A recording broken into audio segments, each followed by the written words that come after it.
Chinta Bheda Bhed. Although there are distinctions, there are some differences between Supreme Lord and his beloved devotee. Yet, simultaneously, there is also so much non-difference. So much non-difference due to intimate beloved relations between them. So when one is related, other also related. When one is served, the Supreme Lord is served, the Vaishnavas are served. The Vaishnavas are served and worshipped, their beloved Lord also directly worshipped and served. Such is the inseparable, non-different relationship, non-different, intimate and beloved relationships between Lord and devotees, devotees and Lord. Therefore, this kind of songs are very meaningful. This sort of songs dedicated to glorify, not glorify, dedicated to chant, sing the glories of the Vaishnava Thakur, the Vaishnavas, exalted pure devotees, are very meaningful, very beneficial, beneficially meaningful. Meaningfully beneficial in all our lives, the lives of devotees who are, the lives of other devotees, especially the sadhuka devotees, who really mean to be cultivating, sincerely cultivating a pure life of devotion unto Radha Krishna, Mahaprabhu.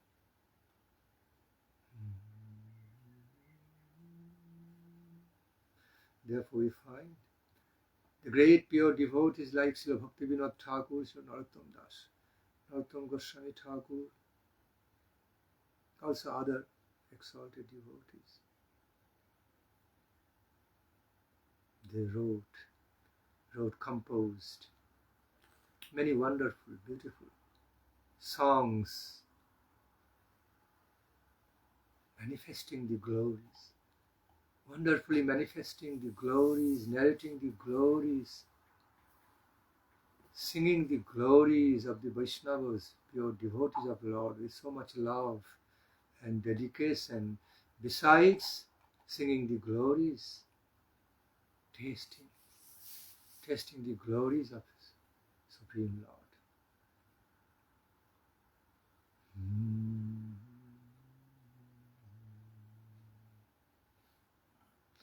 So, already some songs are sung, so I am not going into singing a new song. Time is limited. Even the speaking of Harikatha can be heard as a song of singing the glories of Lord. A true devotional speaking, a truly dedicated speaking about the Krishna Katha, Radharani Katha, Mahaprabhu Katha, can be transformed into singing their glories, singing their Katha.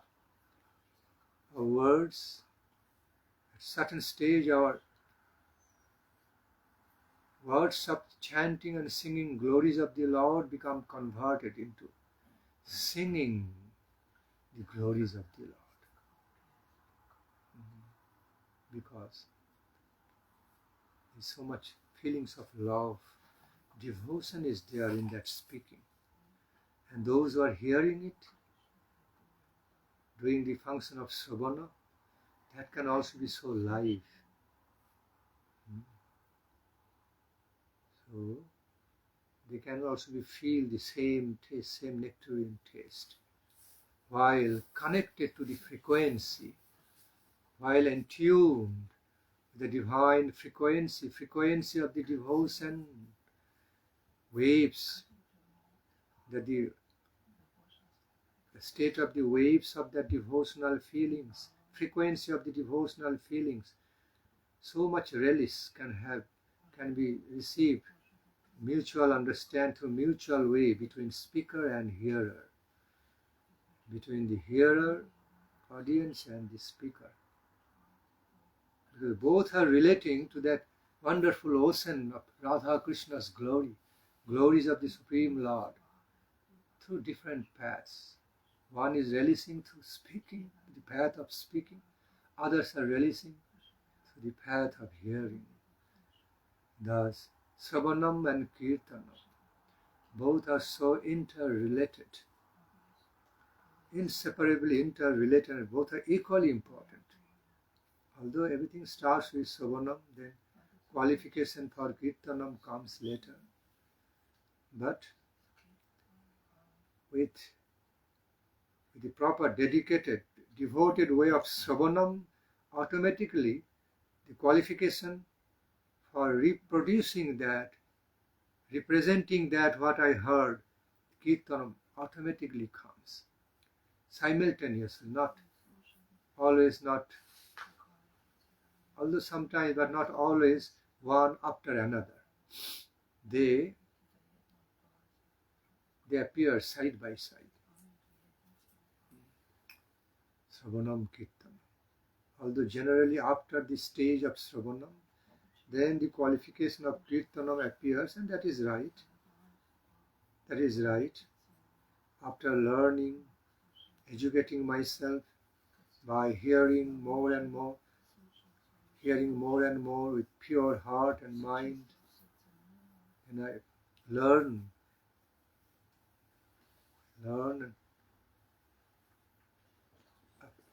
I accumulate that treasure of Krishna consciousness through Sravanam. So after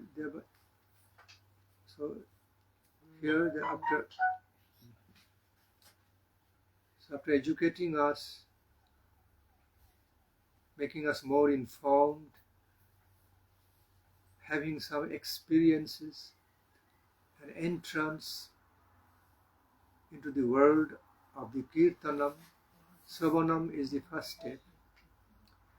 Then the ability, capacity, qualification of reproduction, reproducing what I have heard, remanifesting what I have heard comes. But on certain state, since the nature of Sravanam and also infinite ocean, so we cannot be waiting until we complete the infinite ocean of the Sravanam. Then I will start doing Kirtana. It's not so natural, it doesn't happen in that way. On certain qualified state, on certain state of achieving with positive qualifications, significant qualifications from the life of Sravanam, on slightly advanced state, we also start doing Kirtanam side by side. Because qualification automatically appears manifest through whatever Sravanam we have done, through whatever we have heard, listened about Radha Krishna. So, whatever we have absorbed, whatever wealth, treasure we have absorbed in our heart, whatever realization we have absorbed in our heart, about the glories, oceanic glories, transcendental qualities, glories, Leela of the divine couple, naturally we feel inspired to distribute, share it with others, sharing that nectar with others by helping them, inspiring them with that nectarine treasure. That because of that benevolent feelings of divine, devotional sharing and caring, so the inspiration for Kirtana automatically comes. Qualification for doing the kirtanam, this propagation of whatever, propagation of what wealth, what realization I have got, propagation of that, distributing that, sharing automatically comes. Kirtanam, side by side, happens. All varies according to these different stages of Sravanam, Kirtanam.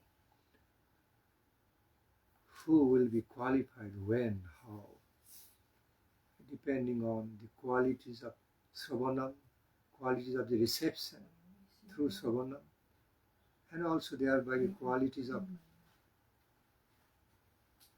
meditation, focusing, following what I have heard through the Sravanam, following and putting that into practice in life, whatever I have heard through Sravanam, applying that education in my life, and then develop more, be more cultivated, more developed, and then with that, with more capital and qualification, we engage in the field of Kirtanam,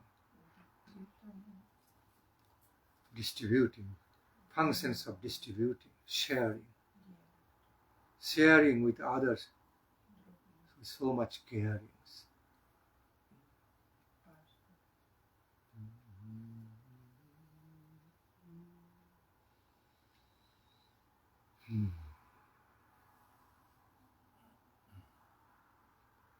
See, there, the nature of Radha Krishna Katha, Gaura Katha, the nature of the Katha about the Supreme, Absolute, Beautiful, Divine, simply unending, infinite.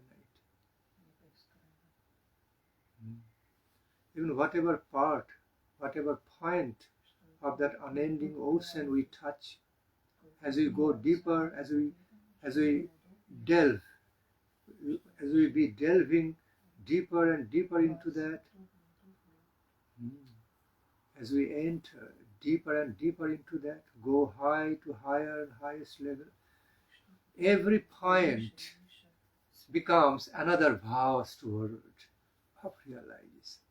Again, the next point of the next world of my realization, next step realization, also becomes it becomes the manifester of another vast world of realization. Every point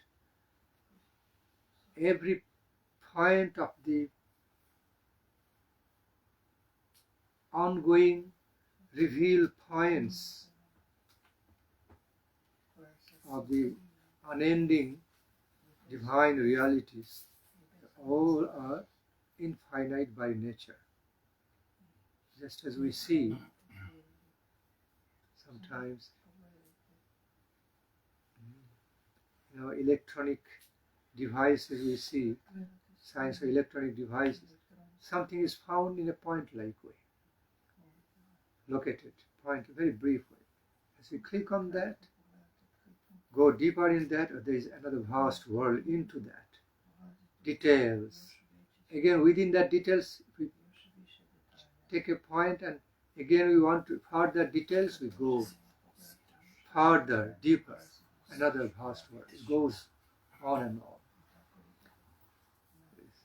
Similarly, we also find this same way, similar way into the nature of the realizations of the infinite, unending, infinite truth, infinite realization of the Supreme, Absolute, Infinite, Divine.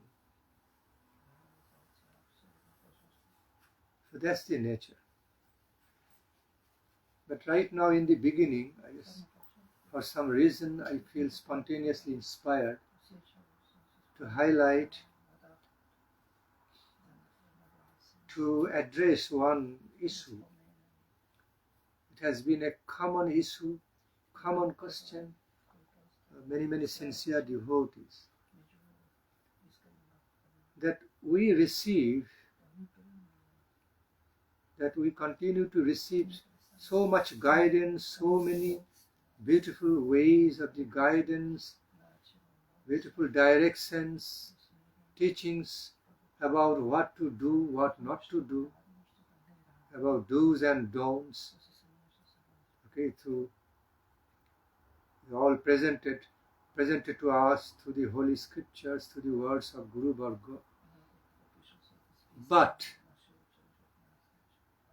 the main question is, even after knowing, even after knowing everything, or trying to, even at understanding everything according to our capacity, what to be done, what not to be done, what to accept and what to reject, and how to do, how not to do, all this, the basic question comes, how to start?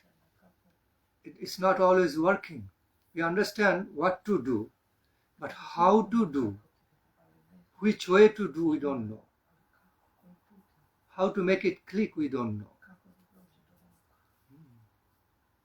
Intellectually, by knowledge, okay, by our awareness, information, we have understood these things must be done in our life. These things must not be done, avoid. Okay, these are the things, this is our target, these are the things, they are the ways of our sadhana, we must be doing them, must be performing these ways of the cultivations, must be following, must be, okay, fulfilling our these requirements in our life, and also be rejecting these things, following the principle of anukulla sankalpa pratikulla vivarjana, must be accepting all these favorable ways favorable to interest of Krishna, all these things favorable to life of Krishna consciousness, favorable to interest of Krishna, and must be rejecting every ways, all the ways and things, elements which are unfavorable to life of Krishna consciousness, not in the favor of interest of Krishna. Understand that. But then the question comes, basic questions, it's not clicking, how to do. We know we need to be devoted to Krishna, love Krishna. That is our goal, that is our sadhana, that is our beginning, that is our aim, that is our everything. But how to devote to Krishna, how to love Krishna, it's not coming. It's not happening. Okay. We know we need to be engaged in chanting holy names, finding, so we very much need to be finding taste while chanting holy names, okay, feel devotion, loving attraction, taste while engaged in chanting holy names, singing holy name. But I don't have that mood. I don't know how to feel devotion, how to feel love in chanting. In this way, I'm supposed to feel some taste in service to Lord Krishna, Radhika, my Gurudev, Guru Varga. I know all these. I know all these instructions, know about all these directions, but while I'm going to apply myself, I don't know how to apply, how to do that properly.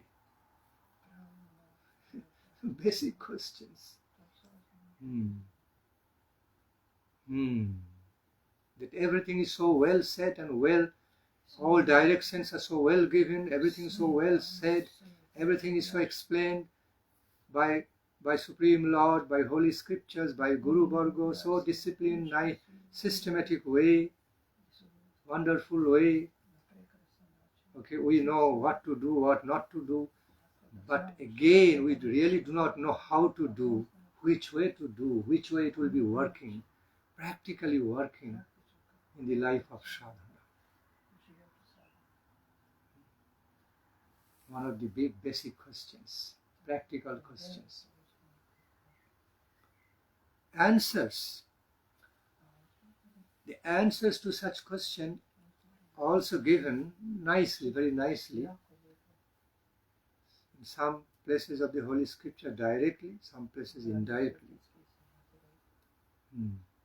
Synopsis is that, I'm not going into all many explanations, that you don't think much, just do it. Just try to be sincere. Try. Nobody can say I cannot even try. Everyone has the ability of trying. Our Guru Varga saying, if you can do so many other things in your life, if you are able to do so many other things, at least to some extent in your daily lives, mundane plane, and you can understand, okay, you have done that. You have accomplished to a certain extent or great extent. Why won't you be able to do things in your spiritual life while it comes to your doing, comes to your performing, cultivating in your spiritual life, okay, your life divine, the life of devotion. Why many excuses should come? Why should you be faced, or why should you take many excuses or give many excuses? It's not happening, you cannot do it. Okay. It's not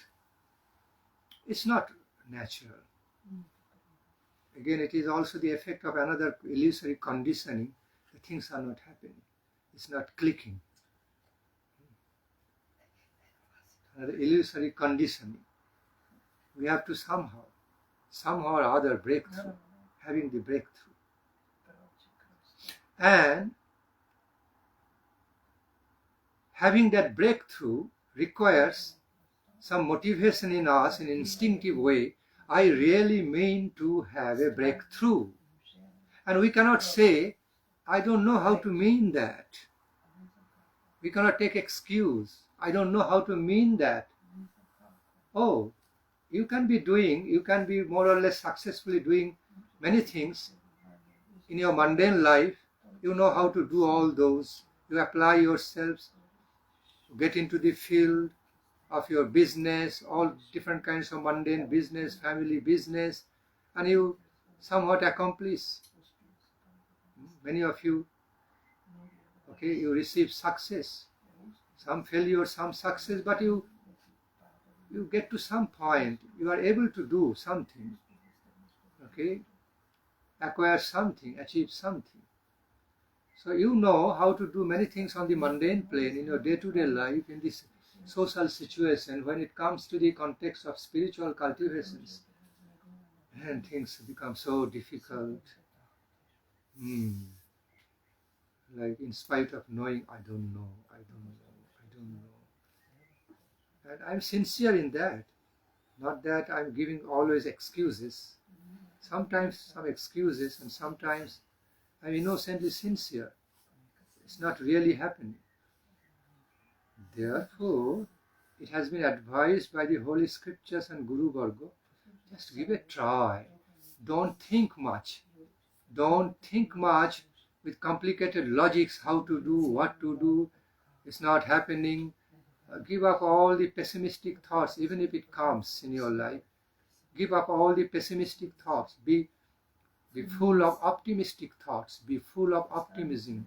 Be full of hope. Okay. Fill your heart. Be motivated to fill your heart with hopefulness. Have all positive hopes in your life. And don't say how to have positive hope. Again. And just be trying. Be trying to have some accomplishment.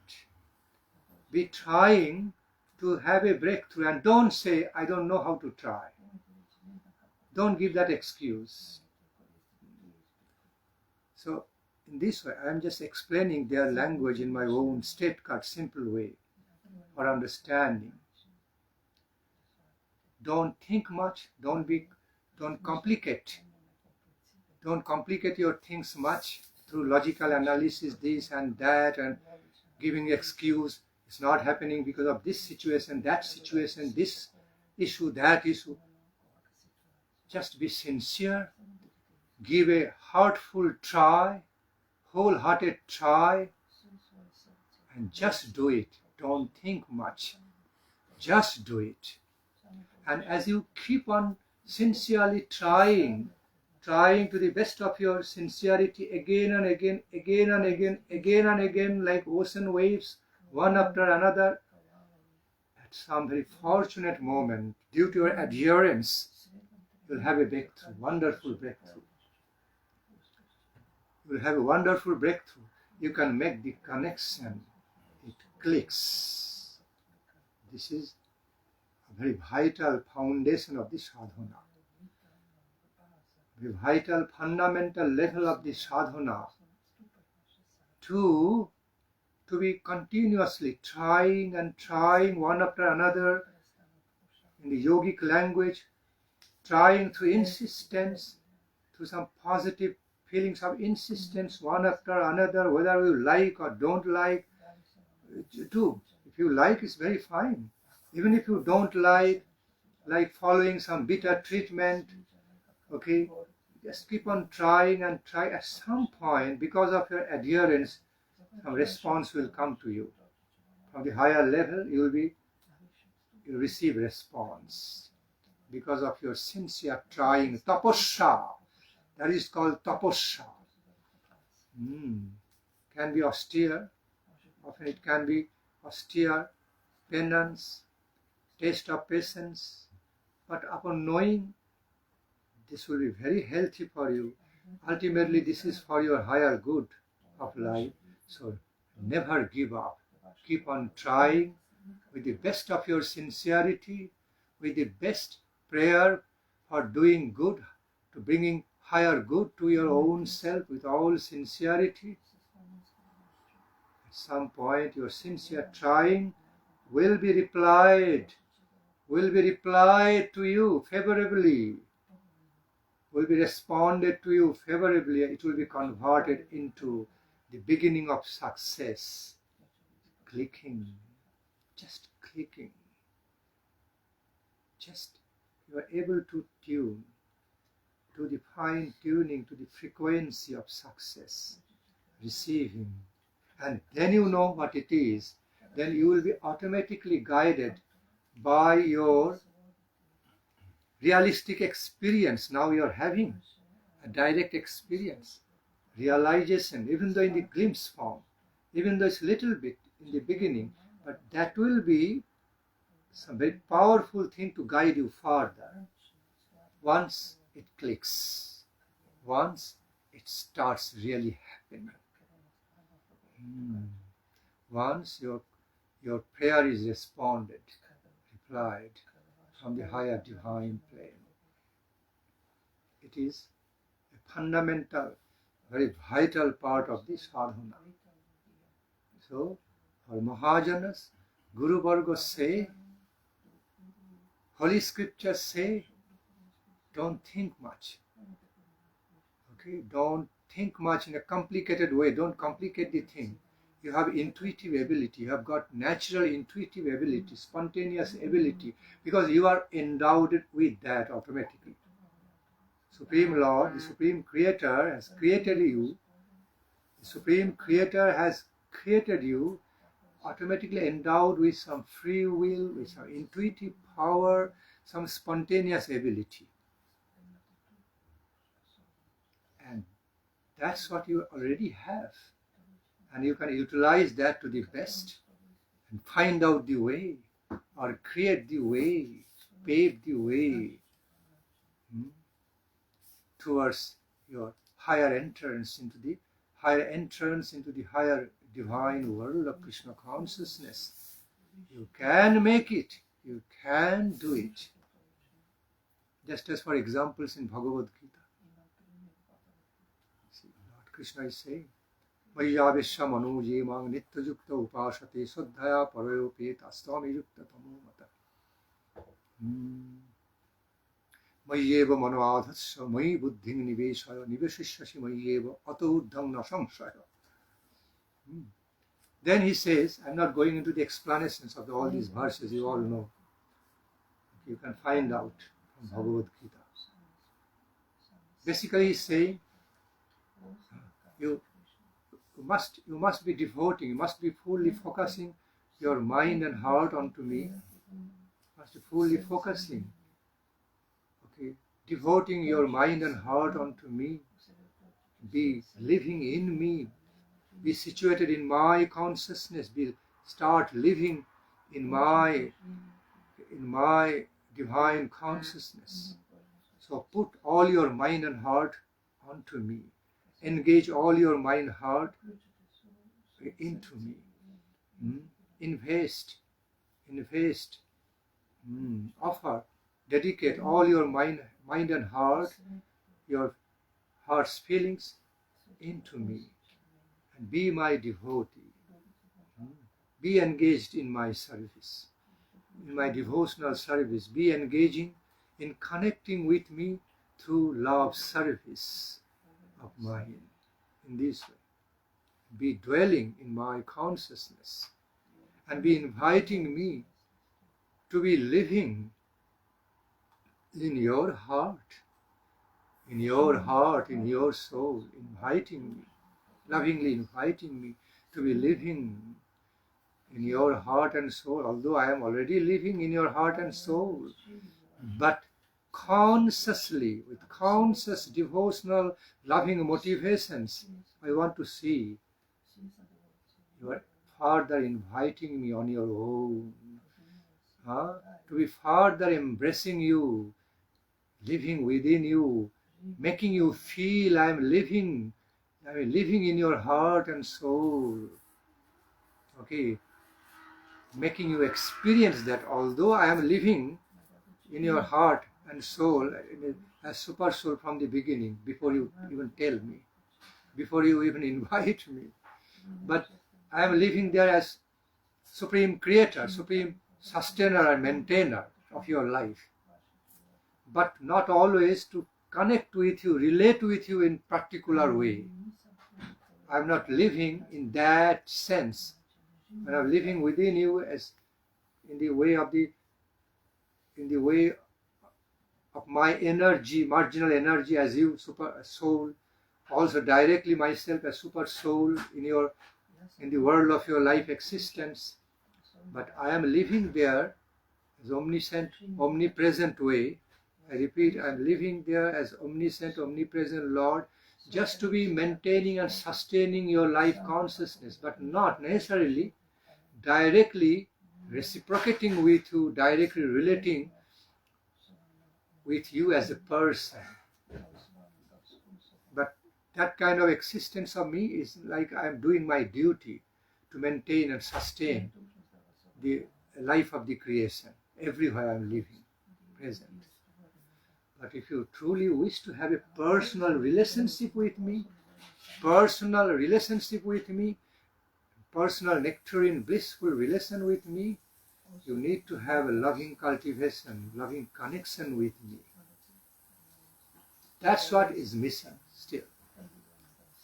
So if you want to have that, you have to try for that. You have to want that. And don't say you don't know how to want. I repeat, don't tell me you don't know how to want. You know how to want so many other things in your life. No problem. No problem. Sometimes you don't even have to learn how to want. You just intuitively know, like from the baby stage, you intuitively know how to want many things. Okay? You don't have to be directly taught or educated about how to want. And when it comes to my connection, don't give that excuse, I don't know how to want you. Just to want. If you don't feel how to want, just to want. Just be desperate and don't say how to be desperate. Just feel like being desperate. Be motivated. just want. Keep on trying with insistence. It will happen. It will happen. Just as many other things are happening in your life, mundane life. You don't question how to want, how to do, how to. That question remains in the beginning, then you somehow find out the way or make it, and you make it happening. So similarly, in the spiritual life, in the life of higher spiritual cultivation, divine cultivation, it will also be happening. Because not only these temporary mortal realities on the mundane plane are realities to you, I have even greater realities. But you have to keep on trying to be exploring, you have to keep on trying, endeavoring to be in tuning. Catch the frequency, do the fine tuning. Some point you just catch the frequency. You do the fine tuning and everything is there. So much guidance, so much guidance and so much guidance, experience, direct experience, revelation you will start receiving as soon as you catch the frequency. Connect to the frequency. It's very fine act, but it is very important, very vital.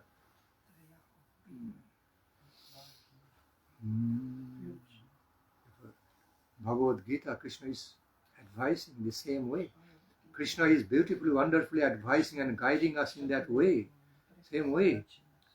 So, first of all, he says, put all your mind and heart to me. Try to be devoting all your mind and heart unto me. Feel love and devotion for me and engage in my service. Be engaging in my worshipping, loving worships, loving devotional services. Then, at the next step, upon realizing the limitation of the conditioned souls, what questions they are going to come up further, how to do that, Krishna is saying, next then, if you cannot do it, then get into Abhasa Yoga. Athachittang nasaknosi. Athachittang samadhatum nasaknosi maisthiram Abhasa Yogeno tato mamicchaptum dhananjaya. If you cannot be feeling a natural loving attraction or natural taste for me, okay, a natural devotion or inspiration to relate with me, taste in my service, engaging in my service and chanting holy name, singing my love songs, at least just do a holy duty to promote yourself, divinely promote yourself, uphold yourself. With a sense of duty, do a great duty to your own self. For the sake of doing duty, be into, whether you like or not, be into cultivating a healthy habit. Be growing, cultivating a healthy habit to be relating with me, chanting my holy names, singing my love songs, engaging in my devotional service, just in habitual way, even if you don't like, even if you don't feel anything. Just like taking bitter medicine, or just taking some nice treatment. Okay, although you may not like that treatment, but finally it promotes your health, and the more you will be healthy, receive the health, you will be loving your treatment, knowing that this health is caused by such treatment. The treatment was so beneficial to promote my health. Although the system of treatment can be seen by you dry, formal type, some formal engagements, but the result is so good. It's promoting your health. All the herbs, all these medicines, like herbal medicine, other types of medicines, may not always look so good, may not always feel so good, okay, or the ways of the treatment, like some yogic exercises, pranayama, breathing exercise, yogic stretches. Others may not be liked by you in the beginning, but as you still just make yourself motivated, as you talk to yourself and be rightly motivated to have those in your life, to accept those in your life and perform them, then in a while some results of the health, great results, great.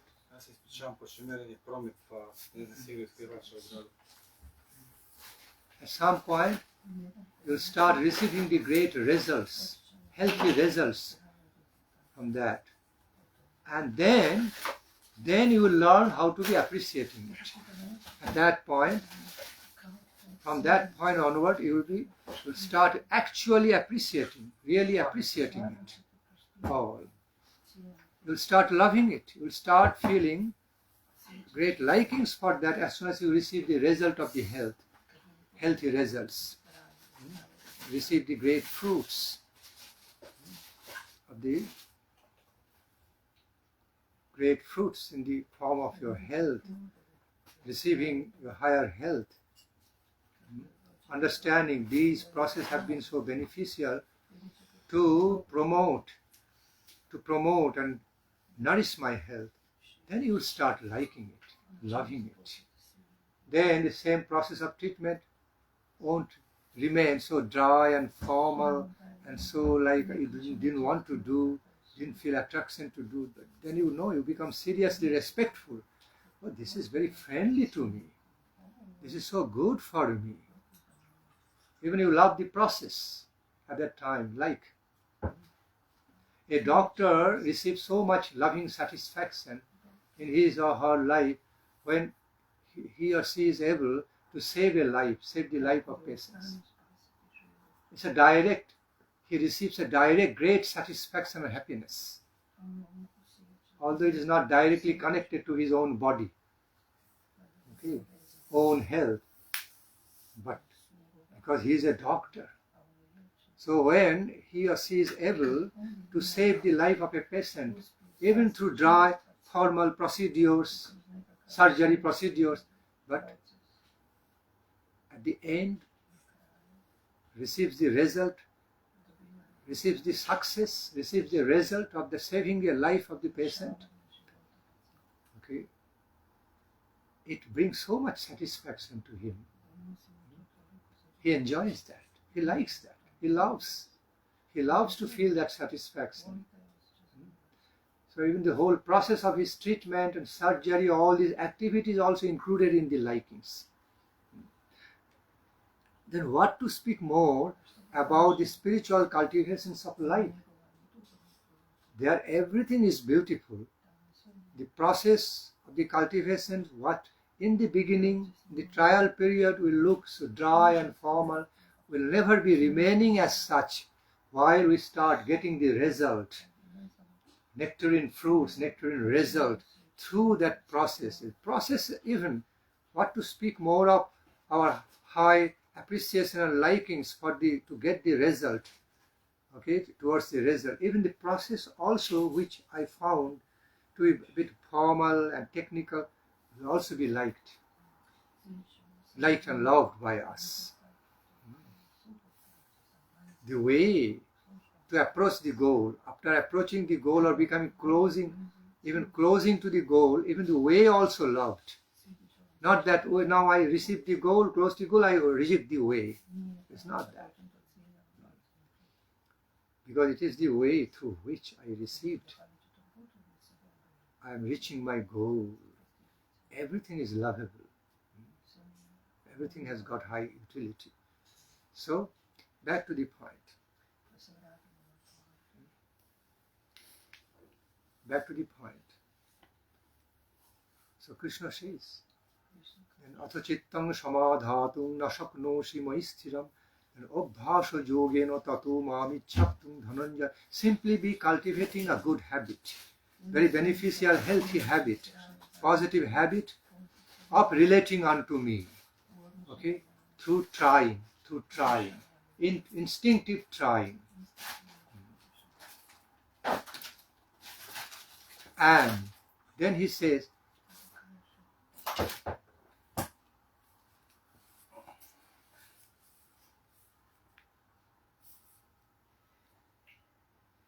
and thereafter he says, even you cannot do that. And what he says? Krishna is trying to help us. Our beloved Lord Krishna is trying to help us in so many ways, through so many stages. Even if you say you cannot even do that, you cannot even try to cultivate habit. In other words, you cannot even be cultivating a good habit, healthy habit to relate unto me, to connect to me, find taste in me. Then next he says, then whatever, the next step, then do something, whatever you do in your life, whatever good things, good activities you are engaged in your mundane life, family life, social life,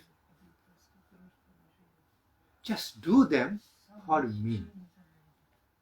Just do those activities, engage in all those activities, okay, for my cause, in the interest of me. Karmarpanam.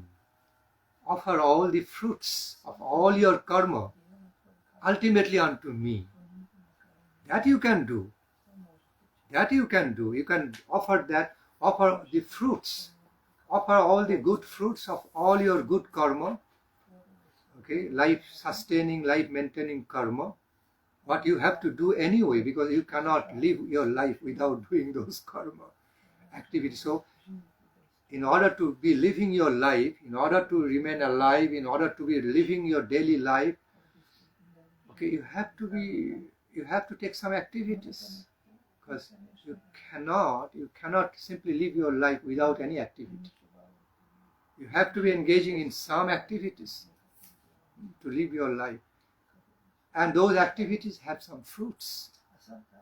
So simply be offering all the fruits of all your positive life activities. Be offering all those fruits unto me in your mind and heart and through your deed. That should not be difficult. Bringing bhava, bringing some bhava of love, mood of devotion unto me, love for me, taste for me can be difficult for you. Because you don't know me, you don't see me, you don't know how to relate with me, you also don't want to relate with me. So therefore it's difficult. But as you are doing so many other things in your life, in your mundane life, you cannot say I cannot do them, because you are actually doing them. And also receiving some result because of your activities in your daily life, whether in your personal, individual life or social life, you are always doing some actions, doing some activities, and also receiving some fruits, whether immediately or little later in consequence. So you cannot say that you cannot even offer me the fruits of your activity, okay, that you are not able to do it. If you can take those fruits and offer to you, if you can easily accept the fruits of all your activities, for what you are doing, all the activities, you can easily accept those fruits for your benefit, for your enjoyment, for your interest. And if you can also accept those fruits and give those fruits, offer those fruits for the benefits of your near and dear ones, for your family members, you are sharing and caring. Okay, you are sharing those fruits of your activities with them, sharing the benefits with them. So you are offering the fruits of your activity to your family members, near and dear ones you care for. And when it comes to the point to offering to me, who is the source of you, origin of your life, who is the creator of you, without whom you could not even be enjoying your life today. You could never be enjoying your life, whatever you are enjoying, whatever way you are able to do, because of me. So when it comes to the point, at least offering all the fruits of your actions unto me, you cannot say no. Even you can do that, even if say you cannot do that, you don't deserve anything. Then you make yourself ill-fated. Then you simply make yourself ill-fated. You don't deserve anything, any higher good. You don't simply be deserving any of my connection in your life, which could be so beneficial. So, at that stage, Krishna says to us, no excuse. You have no real ground to give any further excuse that you cannot do. You can at least, whatever activities you are doing in your life, whatever actions you are having in your life to sustain your life, to live your life, and as you are accepting their fruits, offering to yourself, utilizing for yourself, you can also offer those same fruits unto me. First, be offering, and then accept those fruits as my prasadam. If you can do that, and it's quite easy to do, it's not a difficult thing to do. Just we need the temperament. It's not at all difficult to do in your life to offer me the fruits of your activities of life and positive activities of life. So at least if you can do that, tatkurusha madarpanam principle, whatever actions you do, whatever activities you do, you are doing for my cause, in my interest, bringing to have the results from those actions to be offered in my service. If you can do that, then you will have everything. Then, of course, you will be, for sure, you are going to be receiving my connection. You are going to be cultivating your life divine, life of devotional service, love service to me. Definitely you will be progressing. You will be definitely progressing, improving and developing, blossoming in the life of your devotion to me. Faithful devotion, loving devotion unto me. It will happen just by offering, just by your continued offering of the fruits of your all positive activities in my service, for my cause, for my pleasure. And explaining, I don't take away anything from you. When you give anything to me, I never take anything away from you. I accept the essence of all that given to me, and you receive so much in return as in the form of my prasadam, blessed by me, and accept those fruits in your life. After offering unto me, then be accepting all those fruits in your life and be enjoying as my prasad. Then also you will be liberated. At some point you will be liberated from all your material conditionings, mundane conditionings of life. You will be living with me in my consciousness. I will be living directly in relationship with you in your heart. And you can have that awareness. You can consciously be feeling. You can consciously be experiencing about that your deep connection, your close connection with me. That I am with you, you are with me. So Lord Krishna, the third step, he said that. And thereafter he closed. Offer all the fruits of all your activities, good positive activities unto me. Then also you will be doing a great good, bringing great benefits to your own life. I will also accept that. You will be qualified. At some point you will become a qualified devotee just by doing so. And that principle is called as the principle of Tatkurusha Madarpanam. Jat karosi jajasnasi. Jat karosi jad asnasi. Jat juhosi dadasi jat. Jat tapushasi kaunteya. Tatkurusha Madarpanam. Tatkurusha, be doing all that. Be doing all that, Madarpanam, to be offered unto me. Meant to be offered unto me. Great principle. So Lord Krishna kindly made things easy for us. Anyways, Hare Krishna. Tatkurusha Madarpanam. So back to the point. Back to the point. The Holy Scriptures, the Guru Varga, Divine Couple Mahaprabhu, they all, in some way they say, they tell us, just become yourself. No, ultimately you are in your Sarupa Dasha, in your Sarupa level of the eternal nectarine identity.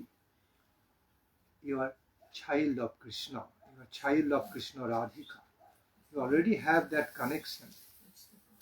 Discover it more, unveil it, discover it, reveal it more, and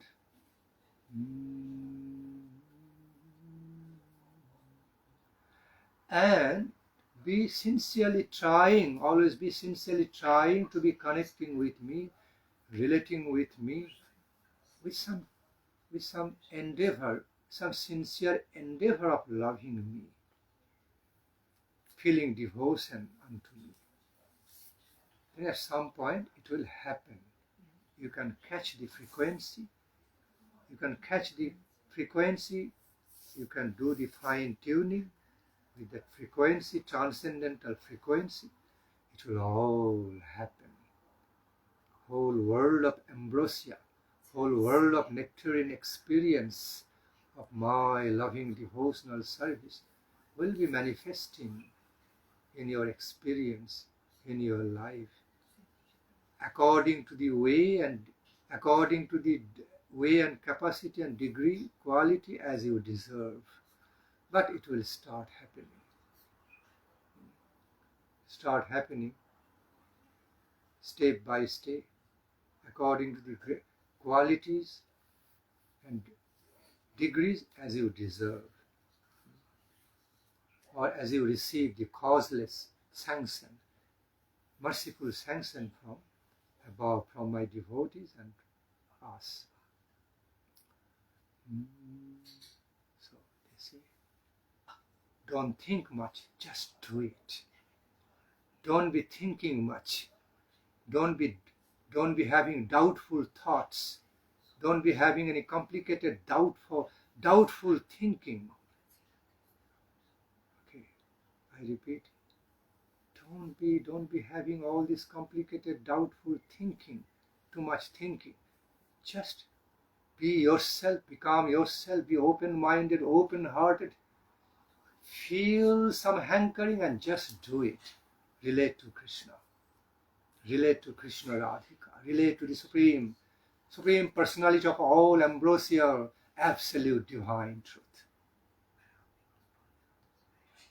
Supreme, beautiful, absolute nectarine divine. It will happen. That's my promise. Such your sincere effort will never go in vain. Although it may not be happening then and there immediately, but that doesn't mean you are not going to receive success in future. You are going to receive success in future. Because none of your sincere efforts to connect with me can go in vain. Okay? That will never go in vain.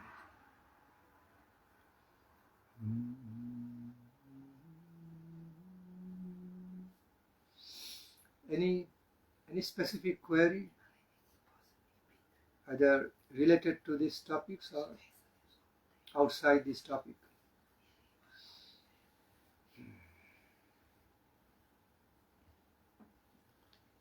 Gaur Hari Bol. Any relevant queries from anyone? Okay. Or directly relevant or indirectly relevant?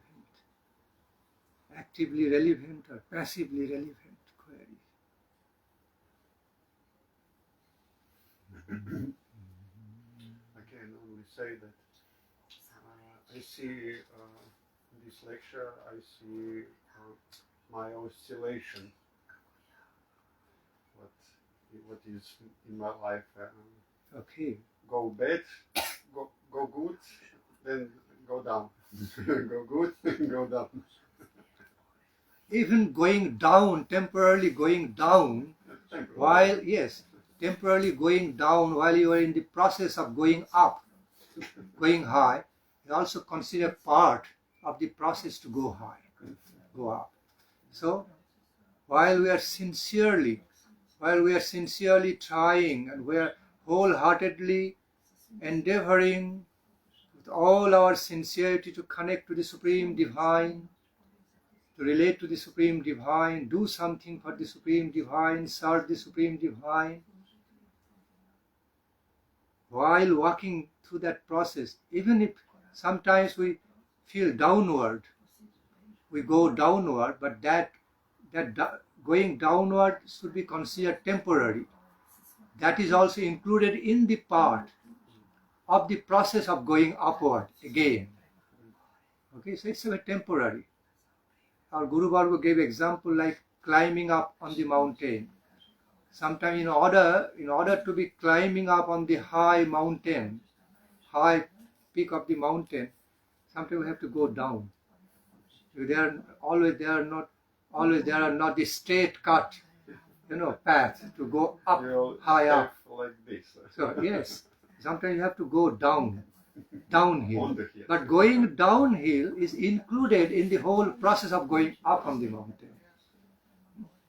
As long as we remain very sincere in our efforts, that's the criteria. That's the criteria. That criteria has to be there, that we remain sincere to climb up the mountain, to go high. Then temporary failures, temporary going down is included in the whole process of going up. So temporary failure also contributes to further success.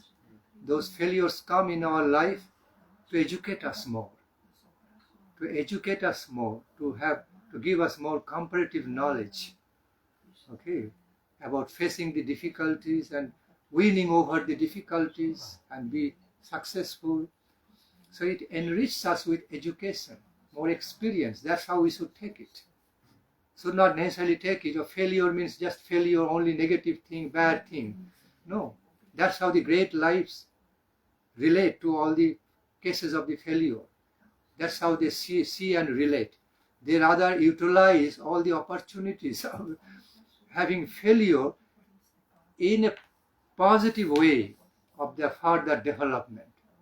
Utilize the opportunity of having the experience through failure to enrich their education and experience and understanding what will be working and what will not be working out in life, and what other ways will be working out. They make the comparative study, have the comparative knowledge and experience, and they apply further for the further advancement, so that they don't have more failure like that again. Okay. Again, some little failure may come. Again, they get more educated. And they use that experience of the failure, the learning, for the further development, not for the failure. They use it not for the further failure, for the development, further success. That's how the great lives, greatly successful life divine do. And we are required to be following in their footprints. And we are required to be following in their footprints. To receive our highest success and fulfillment. Becoming like them,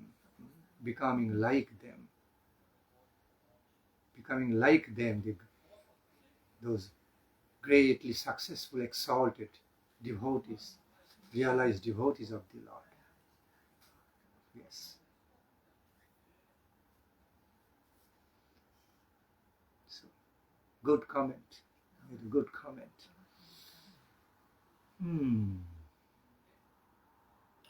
Any other queries, related or unrelated? Yeah, I shall. Okay. Some days back, I received a question from one devotee that in Srimad Bhagavatam, where it is described about Kanishta Adhikari, Madhyama Adhikari and Uttama Adhikari. So in Madhyama Adhikari, it is written that devotee has prem for Supreme Lord, friendship with devotees.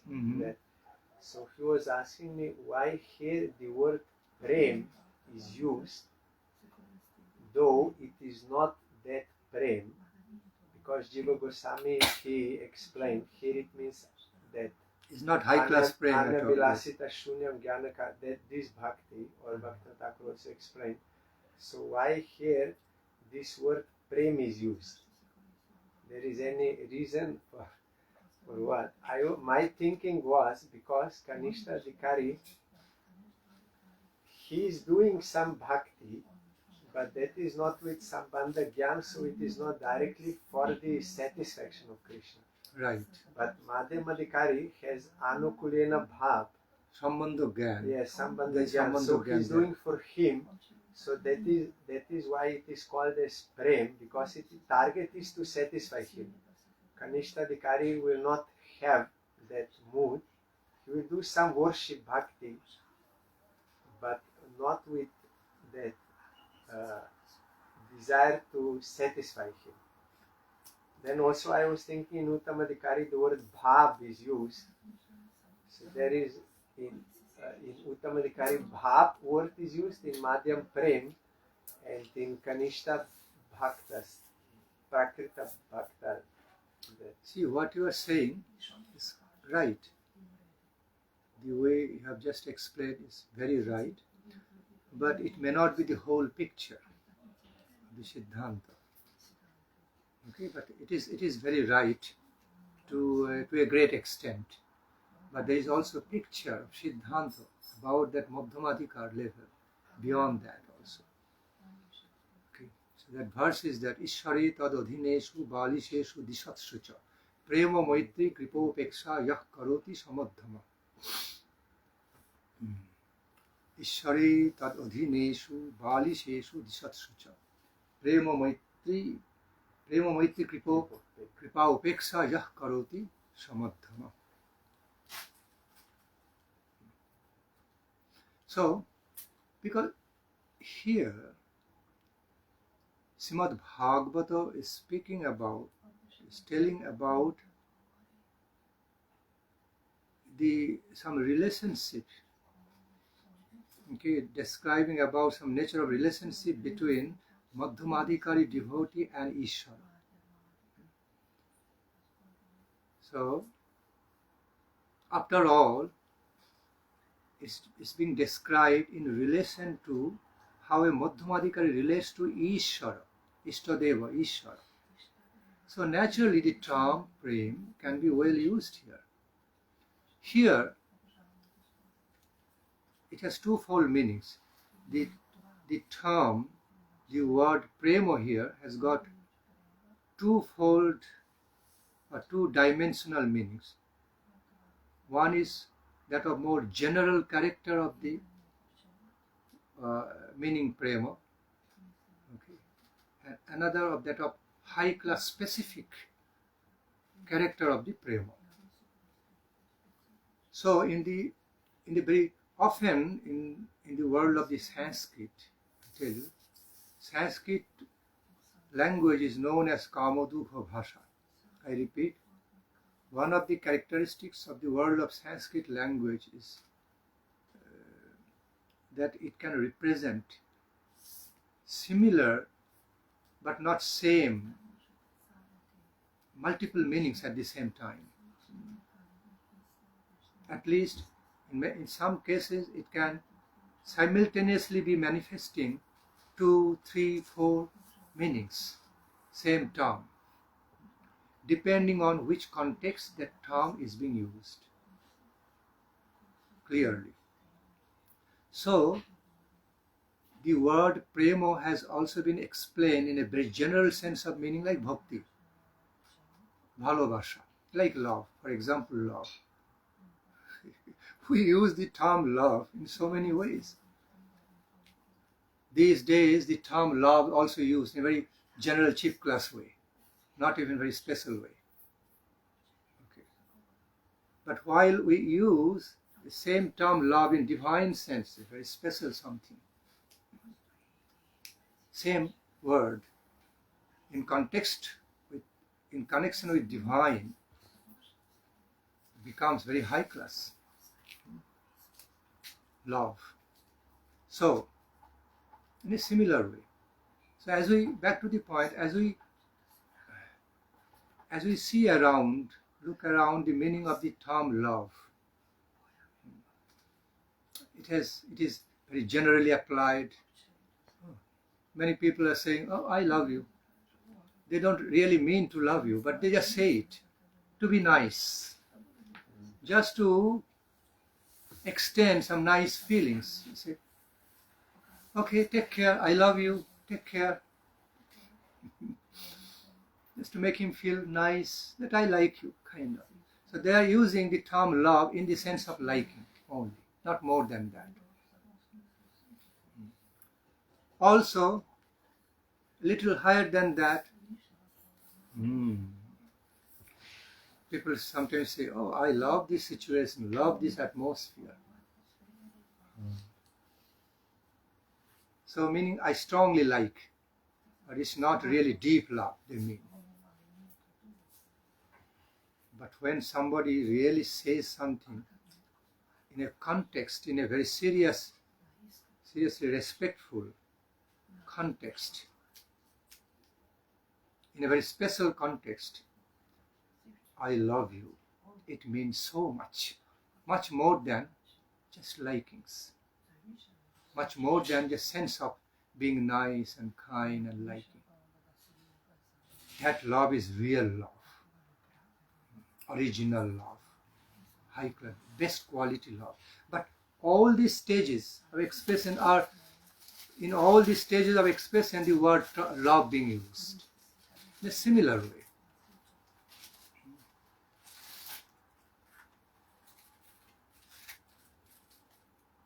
In a similar way, the term prema has been used in certain places of the Holy Scriptures in general sense, kind of a common general sense, ordinary general sense, also in medium quality sense, just higher secondary, like I repeat, the same term is used in a very primary general sense, also used in a secondary sense, higher secondary sense, and above that. We can find that prema in different places. So it has to be, the very meaning of the term prema has to be understood because according to the context, according to the value of the context, so that context will qualify the meaning of the term, what kind of prema, what quality of the prema is that. So now, back to the point. So hearing. Now, on the other hand, now we also have to understand the different dynamics and dimensions of the Madhyamadhikar. When we speak about, when the Srimad Bhagavatam speaks about the Madhyamadhikar level, it's not just only one. Just Madhyamadhikar finish, only one fine layer. It's not like that. It's a vast world. There's vast world of the Madhyamadhikar qualification. Kanishta Madhyam, Madhyam Madhyam, you already know about. Kanishta Madhyam, Madhyam Madhyam, Uttam Madhyam. And even we can make further discriminations. After Kanishta Madhyam, we can say Madhyam, Kanishta, Madhyam. Within that Kanishtadhikar, you can even also make divisions.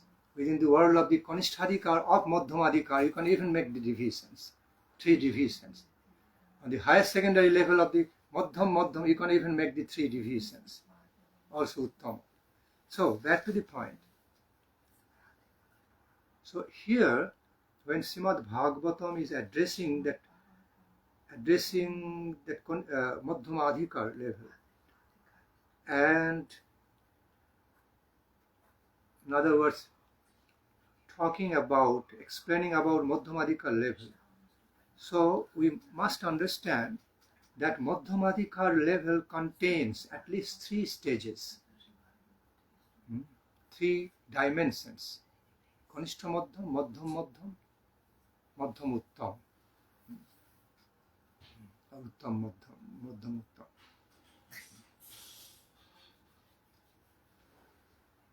How do you say? Madhyam Kanishta? No. Uttam. Madhyam Kanishta. Madhyam. Uttam Madhyam.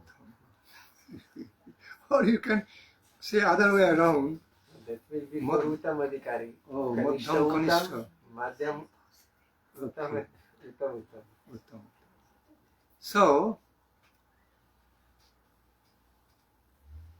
because it is no more, because that stage is no more Kanishtadhikar, beyond Kanishtadhikar. Already Madhyamadhikar began at that time.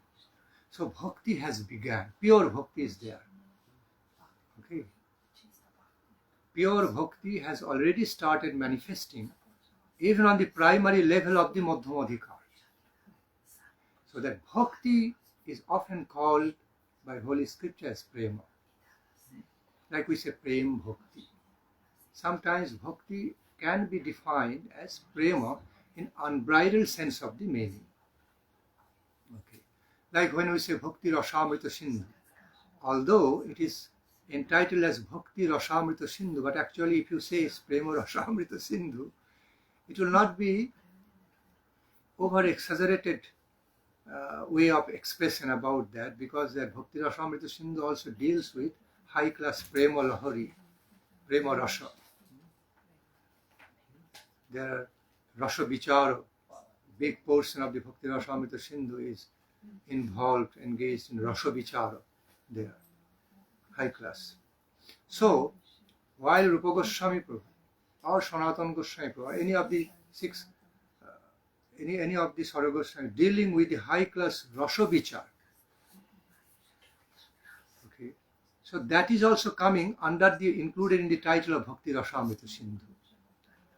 So, by the conception of the Bhakti, they are also covering the Prema, world of the Prema. But the same Prema is being termed as Bhakti in a very general, all-encompassing definition of Bhakti.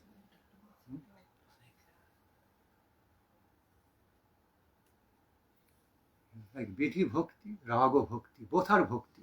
Raga Marga also called as Bhakti. We say Bhava Bhakti, Prem Bhakti, Sadhana Bhakti. See, although all these different gradations, lower gradation, medium gradation, higher gradation, but all are defined within Bhakti. Different levels of the Bhakti, Sadhana Bhakti, Bhava Bhakti, Prema Bhakti, all this. So,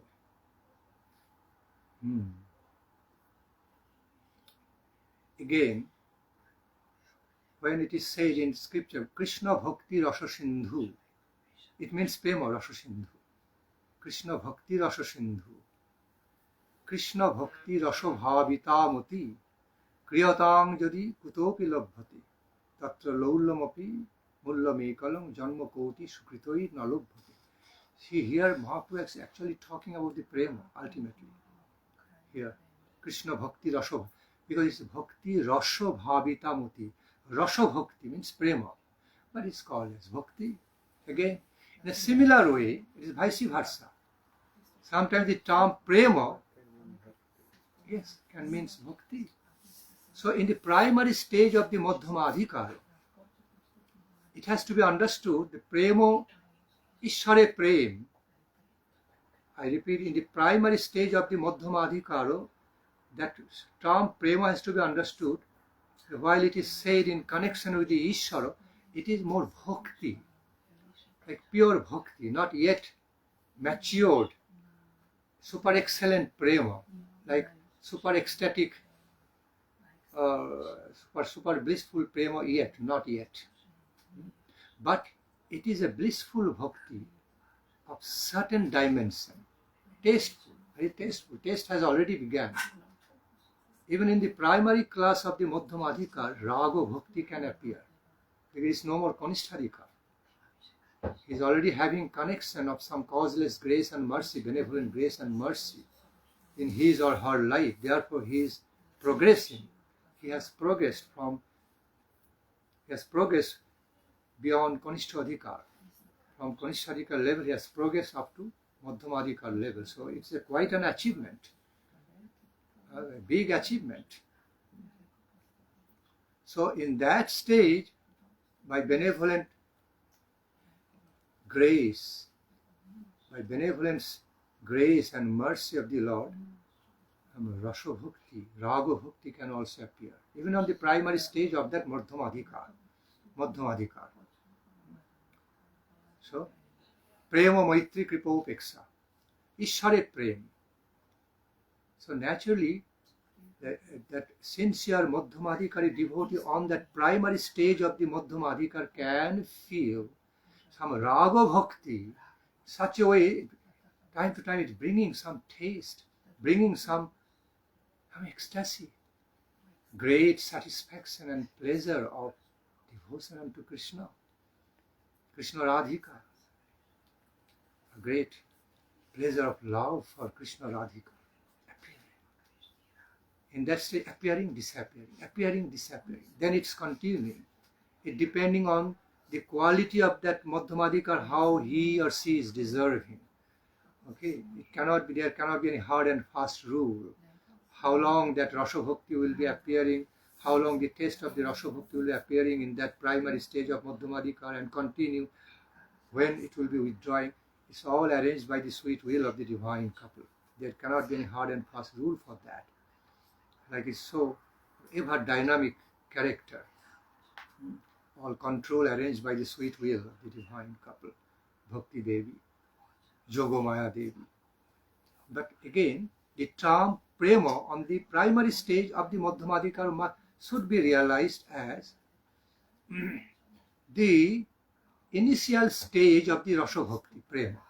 Prema has started, but prema is another infinite world. It's not just one and finish. The whole infinite world, prema. So world of prema has also got a lot of gradations and levels. So we can say the starting point, initial level of the prema began in the primary level of the Madhyamadhikar. So therefore it can be, the term prema can be applied more in the sense of Raga Bhakti, or extended sense of Raga Bhakti on that primary level. Kanishta Madhyam, Madhyam Kanishta level. So then as he is improving further from Kanishta Madhyam to Madhyam stage, then that bhakti becoming more pure and more condensed, more, it's increasing, enhancing more by its quality. It's becoming Rasa Bhakti. The Madhyama Adhikari level, I repeat, Madhyama Adhikari level, it becomes Rasa Bhakti, no doubt about it. Because that Madhyama Adhikari level is known to be like ocean of the Siddhanta, Siddhantic knowledge, Siddhantic taste.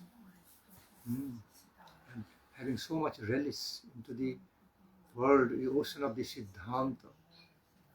Not only Siddhanta involving the Vidhi Marga sadhana, but also Raga Marga sadhana. It has already started, the Madhyam Adhikar level, Rasa Bhakti.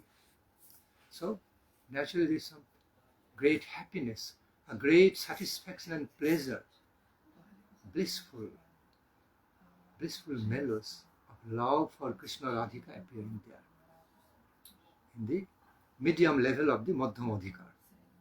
So prema is very applicable. The term prema is very applicable. And then what to speak more of the higher Uttama Madhyam Adhikar. There, prema is the prema, real Rasa Bhakti of Krishna. In other words, prema is being so cultivated. It has started producing the fruits almost, or like buds of the flower, or at this initial stage of the fruits, going to be more and more ripe. Some getting earlier ripe, because in the fruit trees we see some of the fruits getting ripe earlier. Some of the fruits still they are remaining, waiting to be ripened in future. So it's not that in the same fruit tree, all fruits are getting ripened at the same time. They are also getting ripe, stage by stage. Okay. So in the Uttama Madhyamadhikari state, it can happen so, because he's being cultivated so beautifully, being cultivated through the Rasa Bhakti taste. Ripe fruits already there. But still many more fruits still waiting to be ripened in Uttamadhikar yet. More tasty way.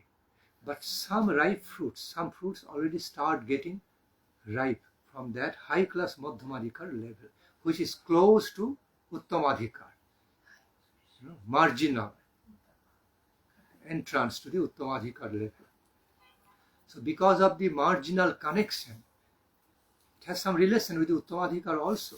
High class Madhyamadhikar, the high class level of the Madhyamadhikar is also related, connected with the beginning level of Uttamadhikar. So it has already got the connection of the world of the prema. The world of the Uttamadhikar is simply the world of the Rasa Bhakti prema, full-fledged prema, no doubt. So I repeat, the world of Uttamadhikar represents the full-fledged, unlimited aspects, prospects and taste of the blissful love for the divine couple. And the high-class Madhyamadhikar, the best Madhyamadhikar, is connected to that Uttamadhikari world. Margin way, connected. Margin means it's connected. So something can come down, be revealed, descend from the Uttamadhikari level on to the immediately high class Madhyamadhikar level. So therefore, the term prema to be used for the Madhyamadhikari is very appropriate, because already Rasa Bhakti, relish of Rasa Bhakti, experience of ecstatic loving devotion, blissful loving devotion has already been present there. Specifically in the high class Madhyamadhikar. So the word prema in the specific sense, high class sense, also applied there in relation to the high class level of the Madhyamadhikar. But that same specific definition of prema is not really applicable to the secondary level and neophyte level of the Madhyamadhikar. Not. They are more bhakti. More transition happening, more enhancing or upliftment still happening towards more and more high class Rasa Bhakti. But again, even those stages can also be defined as prema in a more general sense according to the context, because the term prema may also mean pure bhakti, with little touch of the rasa. But it can be still full of reverence. It is bhakti, full of respect and reverence, but with little touch of the rasa. Sometimes by the desire of the divine couple, sweet will of the divine couple, some flow of the rasa coming, more flow of the rasa also coming, entering and withdrawing, entering and withdrawing. It's mystically wonderful play between the devotee and the Supreme Lord.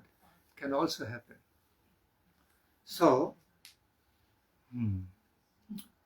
because the nature of bhakti on the level of Madhyamadhikar, whether primary or secondary level of the Madhyamadhikar, also has got some love taste.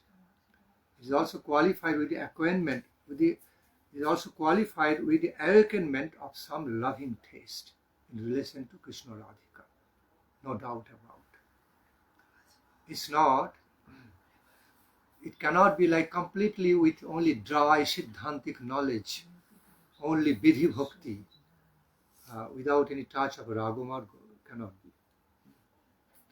Because ultimate aim of the Vidhi Bhakti to ultimately take us to the Raga Bhakti.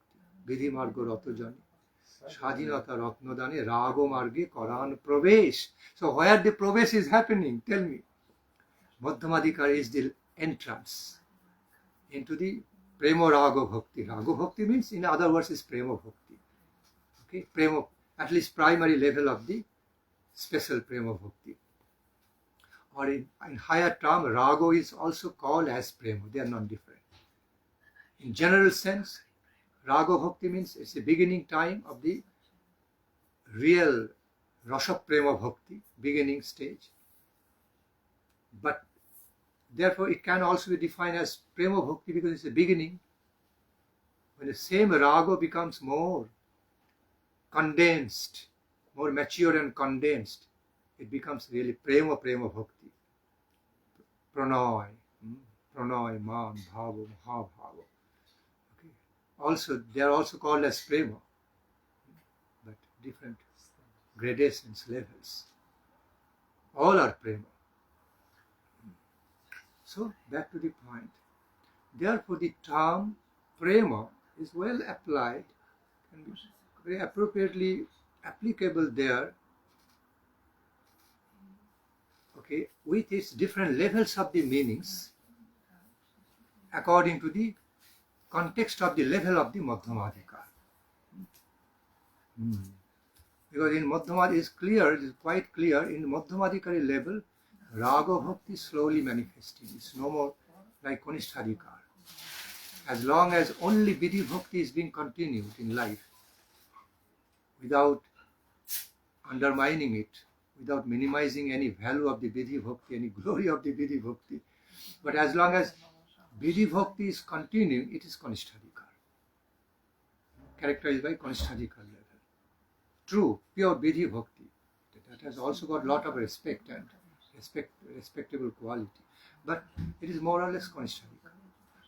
In the Madhyamadikar level, there is Unmesha, awakening, sprouting of the Raga Bhakti. Awakening of the Raga Bhakti is happening from the beginning of the Madhyamadikar, because that is what making him entering Madhyamadikar level. Otherwise, he will continue to be staying in Kanishtadikari level with only Vidhi Bhakti.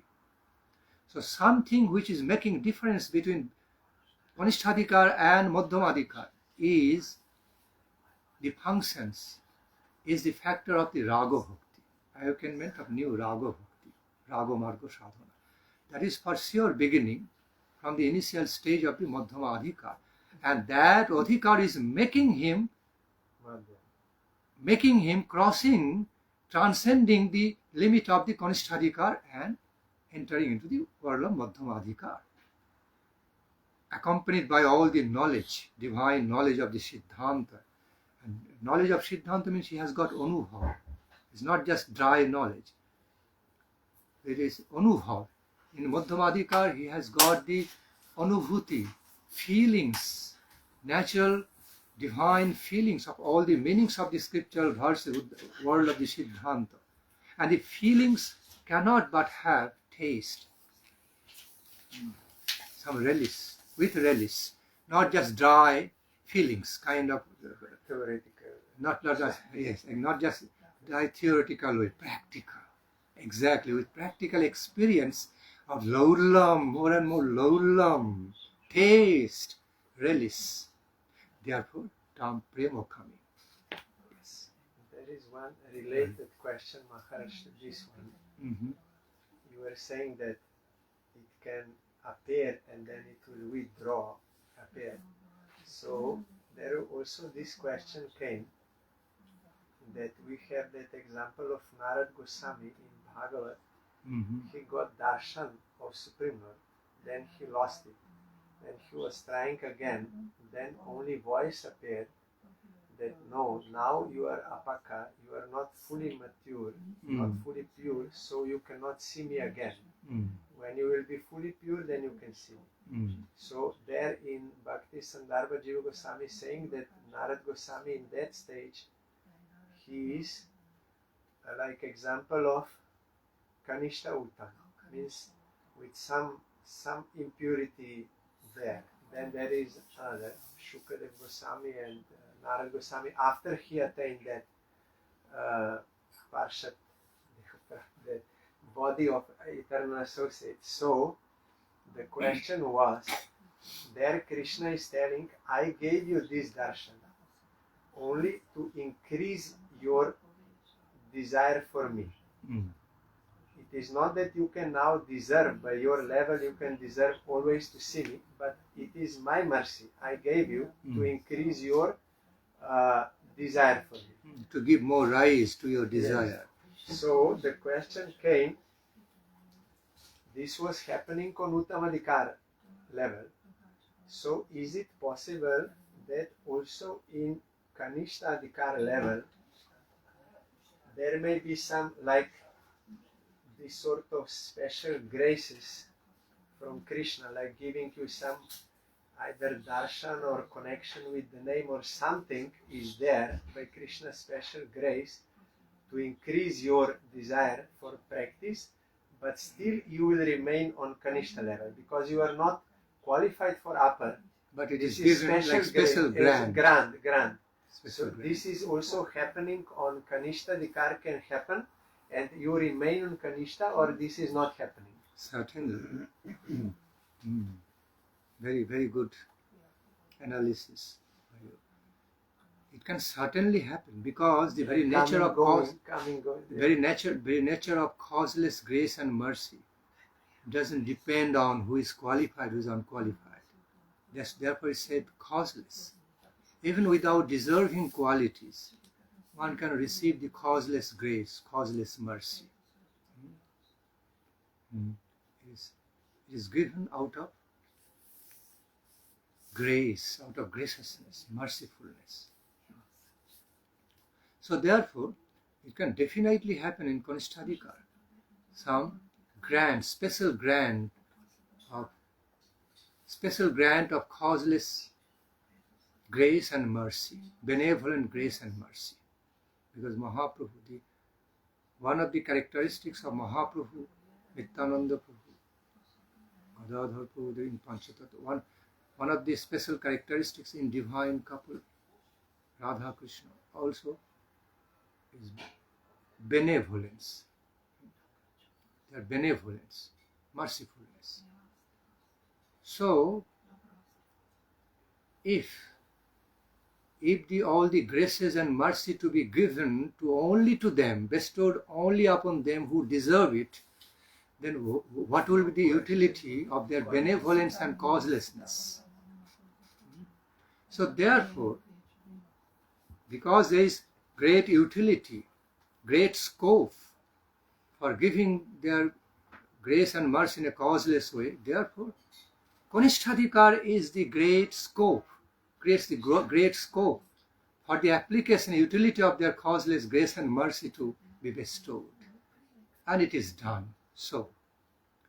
It is, of course, it is very much done so, not in the lives of all Kanistadikari devotees, but some specially chosen Kanistadikari devotee according to their sweet will, or if they like, if they want, they can also be giving, benevolently be distributing some causeless grace and mercy for many Kanistadikari. Sometimes can be selected also there, even though causeless, but still selection can be there by their sweet choice, by the selection by their sweet will. Both ways can happen. It can be in both ways. So definitely, back to the point, it can definitely happen. It is definitely true. Definitely is a truth that there is some special grant of causeless grace, benevolent grace and mercy can be received in the life of a Kanistadikari devotee. A Kanistadikari devotee, in other words, can be qualified or made qualified, let me put this way. A Kanistadikari devotee can be made qualified to receive the special grant of the causeless grace and mercy, to specially be developing, blossoming, more than the ordinary ways of the sadhana, more than the common, following through the common paths of the cultivation. Okay, because it's like the same thing. It's like that someone trying very hard to earn thousands and millions of money, and when he comes in contact with a very rich person, kind rich person, he's already given a million. So then very soon, very easily he becomes rich person, millionaire. Yes, but here he stays. Like someone gets million, then he will stay millionaire. So here specific question of that devotee was that someone will get some grants on Kanishta level, but will he still remain as a Kanishta, or he will automatically become Madhyam? I understand. So I told him that based on that principle with Narad, there are grants on all levels, but if it is not constant, like it comes and it goes, like in the case of Narad, then I told him that that may be also some kind of trap for Kanishta Adhikari, like he will get some grant, then he may become proud that he is more advanced than he actually is.